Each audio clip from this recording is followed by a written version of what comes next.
जय श्री कृष्णा दोस्तों, चलिए आज हम ईश्वर की लाठी में आवाज नहीं होती का कथा श्रवण करते हैं। एक साधु वर्षा के जल में प्रेम और मस्ती से भरा चला जा रहा था।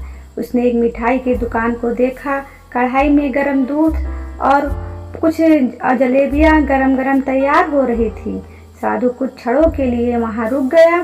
शायद भूख का एहसास हो रहा था या मौसम का भी असर था।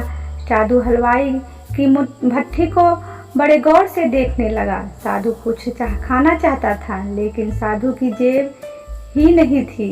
वो पैसे भला कहाँ से होते। साधु कुछ पल भट्टी के साथ सेकने के बाद चला ही जाने वाला था कि नेक दिल हलवाई ने से ना रह गया और वह एक प्याला गरम दूध और कुछ जलेबियां साधु को दे दी। मलंग ने गरम जलेबियां गरम दूध के साथ खाई और फिर हाथों को ऊपर की ओर उठाकर हलवाई के लिए प्रार्थना की, फिर आगे चल दिया। साधु बाबा का पेट भर चुका था। दुनिया के दुखों से बेपरवाह हो फिर एक नए जोश से बारिश के गंदे पानी के छींटे उड़ाता चला जा रहा था। वह इस बात से बेखबर था कि एक युवा नवविवाहिता जोड़ा भी वर्षा के जल से बचाता उसके पीछे चला आ रहा था। एक बार इस मस्त साधु ने बारिश के गंदे पानी में जोर से लात मारी। बारिश का पानी उड़ता हुआ सीधा पीछे आने वाली युवती के कपड़ों को भिगो गया। उस औरत के कीमती कपड़े कीचड़ से लथपथ हो गए।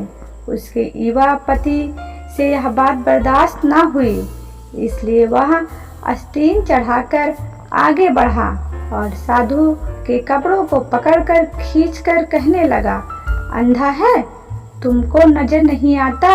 तेरी हरकत की वजह से मेरी पत्नी के कपड़े गीले हो गए हैं और कीचड़ से भर गए हैं। साधु हक्का बक्का सा खड़ा था, जबकि इस युवा को साधु का चुप रहना नाखुशगवार गुजर रहा था। महिला के आगे बढ़कर युवा के हाथों से साधु को छुड़ाना भी चाहा, लेकिन युवा की आंखों से निकलती नफरत की चिंगारी देख हुआ फिर भी पीछे खिसकने पर मजबूर हो गई। राह चलते राहगीर भी उदासीनता से यह सब दृश्य देख रहे थे, लेकिन युवा के गुस्से को देखकर किसी में इतनी हिम्मत नहीं हुई कि उसे रोक पाते और आखिर जवानी के नशे में चूर इस युवक ने एक जोरदार थप्पड़ साधु के चेहरे पर जड़ दिया। बूढ़ा मलंग थप्पड़ के ताप न झेलता हुआ लड़खड़ाता हुआ कीचड़ में जा गिरा। बूढ़े साधु ने आकाश की ओर देखा और उसके ओठों से निकला, वह मेरे भगवान, कभी गरम दूध जलेबियां और कभी गरम थप्पड़, लेकिन तू अगर चाहे मुझे भी वही पसंद है।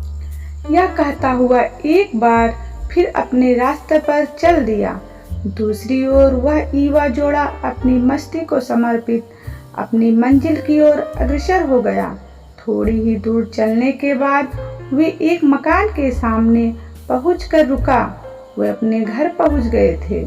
वो युवा अपनी जेब में चाबी निकालकर अपनी पत्नी से हंसी मजाक करते हुए ऊपर घर की सीढ़ियों तय कर रहा था। बारिश के कारण सीढ़ियों पर फिसलन हो गई थी। अचानक युवा का पैर फिसल गया और वह सीढ़ियों के नीचे गिरने लगा। महिला ने बहुत जोर से शोर मचाकर लोगों का ध्यान अपने पति की ओर आकर्षित करने लगी, जिसकी वजह से उसके संबंधी और दूसरे लोग तुरंत सहायता के लिए युवक की ओर लपके और अस्पताल ले गए। युवक का सिर फट गया था और कुछ ही देर में ज्यादा खून बहने लगा। लोगों ने दूर से आते साधु बाबा को देखा तो आपस में कानाफूसी होने लगी कि निश्चित रूप से इस साधु बाबा ने थप्पड़ खाकर युवा को श्राप दिया है, तभी उसे चोट लगी। दूसरे युवकों ने यह बात सुनकर साधु बाबा को घेर लिया। एक युवक कहने लगा कि आप कैसे भगवान के भक्त हैं जो केवल एक थप्पड़ के कारण युवक को श्राप दे बैठे। भगवान के भक्त में रोष व गुस्सा हरगिज नहीं होता। आप तो जरा सी असुविधा पर भी धैर्य न कर सके। साधु बाबा कहने लगे, भगवान की कसम, मैंने इस युवा को श्राप नहीं दिया। अगर आपने श्राप नहीं दिया तो ऐसा नौजवान युवा सीढ़ियों से कैसे गिरा कि उससे इतनी गंभीर चोट आई। तब साधु बाबा ने दर्शकों से कहा, एक अनोखा सवाल किया हूँ, आप हमें बताइए, आप में से कोई इस सब घटना का चश्मदीद गवाह मौजूद है? एक युवा ने आगे बढ़कर कहा, हाँ, मैं इस सब घटना का चश्मदीद गवाह हूँ। साधु ने अगला सवाल किया, मेरे कदमों से जो कीचड़ उछला था, क्या उसने युवा के कपड़ों को दागी किया था? युवा बोला, नहीं, लेकिन महिला के कपड़े जरूर खराब हुए थे। मलंग ने पूछा, फिर युवा ने मुझे क्यों मारा? युवक कहने लगा, क्योंकि वह युवा इस महिला का प्रेमी था और यह बर्दाश्त नहीं कर सका कि उसके प्रेमी के कपड़ों को कोई गंदा करे, इसलिए उस युवक ने आपको मारा। युवक की बात सुनकर साधु बाबा बोले, एक जोरदार ठहाका बुलंद किया और कहता हुआ वहां से विदा हो गया। भगवान की कसम, मैंने श्राप कभी किसी को नहीं दिया, लेकिन कोई है जो मुझसे प्रेम रखता है। अगर उसका यार सहन नहीं कर सका तो मेरे यार प्रभु को कैसे बर्दाश्त होगा कि कोई मुझे मारे? और वो मेरा यार इतना शक्तिशाली है कि दुनिया का बड़े से बड़े राजा भी उसके लाठी से डरते हैं। सच है, वह पर उस परमात्मा की लाठी दिखती नहीं दोस्तों, लेकिन आवाज़ भी नहीं करती, लेकिन पड़ती है तो बहुत दर्द होता है।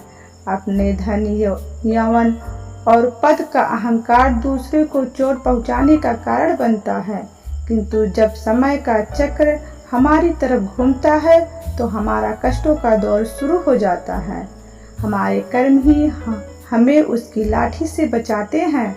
बस कर्म अच्छे होने चाहिए, किसी को भी चोट पहुंचाना, खुद चोट खाने की तैयारी करना है। हमें अपने गलत कर्मों से डरना चाहिए, क्योंकि ईश्वर की लाठी में आवाज़ नहीं होती है। फ्रेंड्स, हमारा यह वीडियो, यह हमारी प्रेरक और धार्मिक कहानी आपको कैसी लगी? अगर अच्छी लगी हो तो आप हमारे वीडियो को लाइक करिए, शेयर कीजिए और हमें सपोर्ट कीजिए। और हमें, अगर आप नए हैं हमारे चैनल पे, तो हमें सब्सक्राइब करना ना भूलिए। ऐसे रोचक जानकारी और रोचक कथाएं, प्रेरक कथाएं आपको सबसे पहले आपके चैनल पे मिले।